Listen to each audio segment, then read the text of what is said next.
Just about a day ago, the White House insisting there was no concern about the optics of the president attending a fundraiser in Texas, while refusing at the same time to visit the border on that trip. Now the change of plan, offering anyway an invitation to meet with the governor, Rick Perry, but still not giving into the pressure to go to the border to see for himself. Chief White House correspondent Ed Henry is live in Washington. So, Ed, why the change of heart on this from the White House, do you think? Martha, I think you're right about the political heat, and the significance is it's not just coming from Republicans like Rick Perry anymore. You had a Democrat, Henry Cuellar, a congressman from Texas, who yesterday told our own Neil Cavuto, look, the president should go to the border, number one, and number two, Cuellar believes the president's been late to deal with this crisis. And so, Josh Earnest pushed back on that at the podium when I asked him yesterday about this criticism from Democrats and said the president has been all over this, is trying to solve it. But I think the bottom line is, while, Perry, Rick Perry, the governor, originally pushed back on the idea of just, meeting the president on the tarmac Wednesday when he arrives in Texas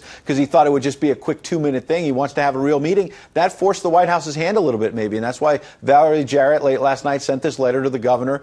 We've obtained a copy of it and says, look, let's sit down and meet. I expect the governor will probably say yes, and they're going to meet with faith leaders and others to talk about this issue. And so maybe the president thinks his hand is strengthened because he wants to talk about the broader issue of comprehensive immigration reform. But the fact of the matter is, until he fixes this crisis, he has, in the short term, he has no chance of getting a long-term immigration reform plan, Martha. Yeah, when you look at how the White House is dealing with this so far, I mean, you read the letter and there's discussions about sort of beefing up legal capabilities, beefing up the ability to actually house some of these people, and meeting with faith leaders and local leaders. But, what is the plan? I mean, a lot of people are still scratching their heads saying, what are you going to do physically about these thousands of people, the crisis that exists today on the ground right now?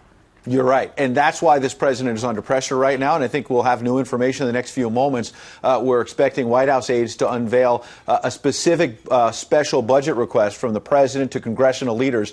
In the next few moments, we expect it to be at least $2 billion, maybe more. The president seeking out for what you talked about, because there is a substantive point there that the White House is making. They need more immigration lawyers. They need more immigration judges to process these cases. But you're right. Beyond that and dealing with the process, there's this broader question for the president about, is the border really secure? Clearly, it doesn't seem like it is. And does he have an answer for dealing with this crisis? So far, he has not, Mark. I mean, the White House has said in past immigration conflicts that they have spent more and done more to secure the border than the previous presidents had. That has been a sort of point of honor with them. So You're so right, $4 to $5 billion even potentially. So what's all this money needed for if they've already been doing it?